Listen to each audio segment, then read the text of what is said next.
A new report reveals that cybersecurity is no longer just a tech problem, it's a human one, despite billions spent on advanced defenses. 74% of all data breaches still start with a simple human error, like clicking a malicious link.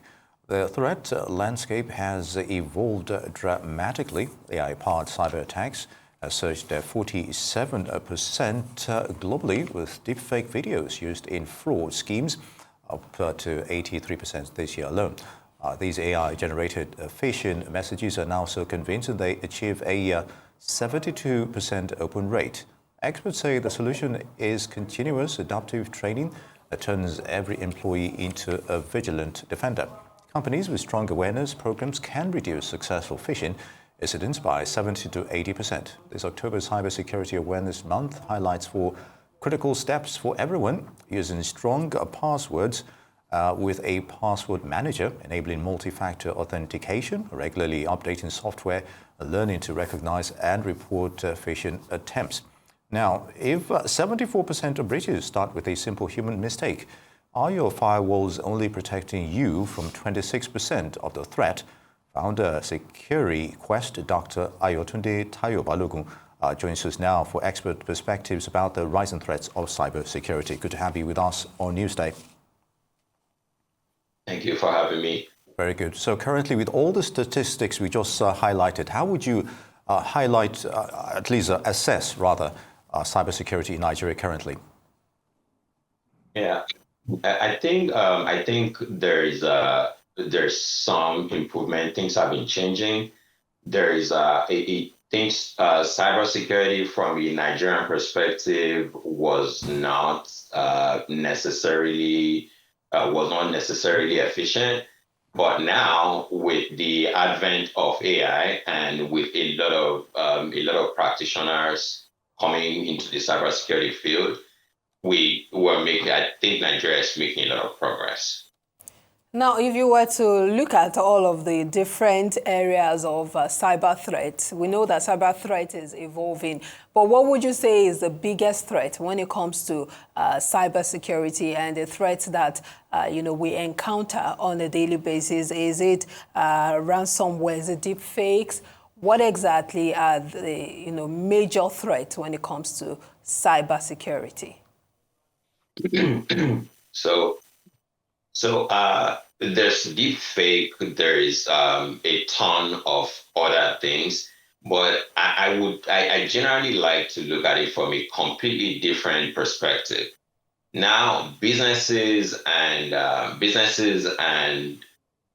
providers it appears like they want to turn regular people into cybersecurity professionals.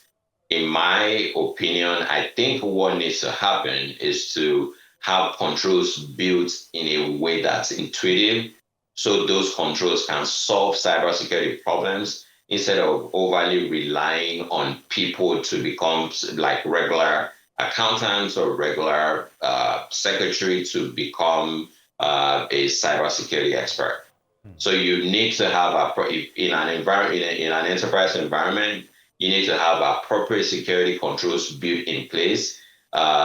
If you're also a service provider, maybe you make apps or you make products, you need to build cybersecurity controls into them so that the end user can rely on your controls, and what they need to learn from a cybersecurity perspective is minimal.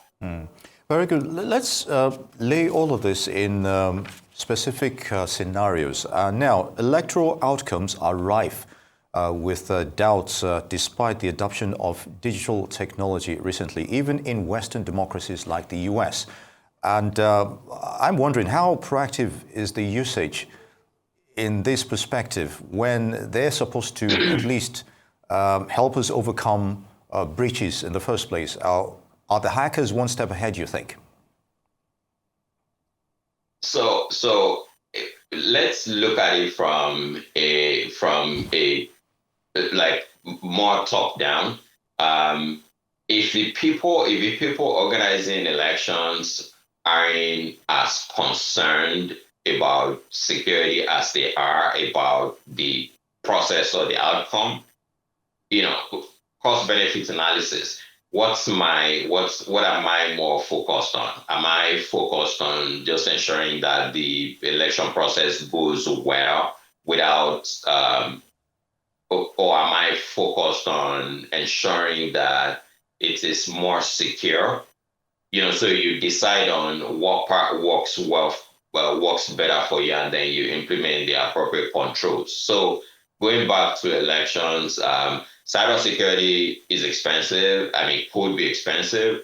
How much are people willing to put into that? And if you're talking about electoral interference, if you experience some interference in specific places, how does that alter like the general? For instance, if let's use Lagos as an example, you have a specific political party that holds sway.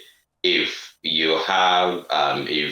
other people complain about electoral malpractice in an area where you already know that the more popular party is going to win anyway. So are you willing to invest how much it takes to get granular and count all votes?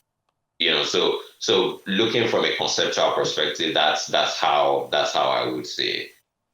So are there particular areas? Is it on social media? Is it on, banking, our banking system? Is it on smart home devices? What area do you see the major or biggest threat when it comes to cybersecurity? Well, I think smart home devices. It's more in areas where people wouldn't be paying a lot of attention. Because the most times when breaches occur, in most cases, hackers are already in your systems for a long time before you discover, if you ever discover. So it's more likely going to be in home systems like Internet of Things, like your fridge, like your other devices that are connected to the internet without you knowing. Because, like I said earlier, if manufacturers build sufficient security into their systems and they test, it would be easier. It would be easier for the users to rely on them.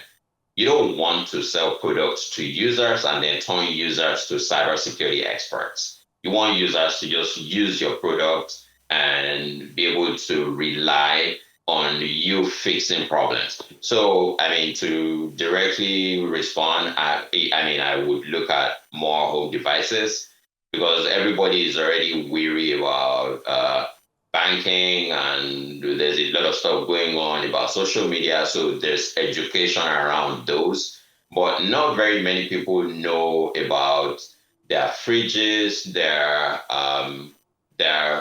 laundry system, their boom boxes, their TVs and stuff. Very good, Dr. Balogun. Now, if human error drives 74% of cybersecurity breaches, and you've already mentioned the fact that some of these manufacturers have to put inbuilt security systems on phones or what have you in all these outlets. So what is the way out then in terms of awareness in trying to overcome or at least prevent this from happening, you think? Yeah, so instead of expecting regular people to become cybersecurity experts, I think more focus and there's like a ton of cybersecurity openings and stuff. You hear the United States government talking about needing more cybersecurity analysts, more cybersecurity engineers.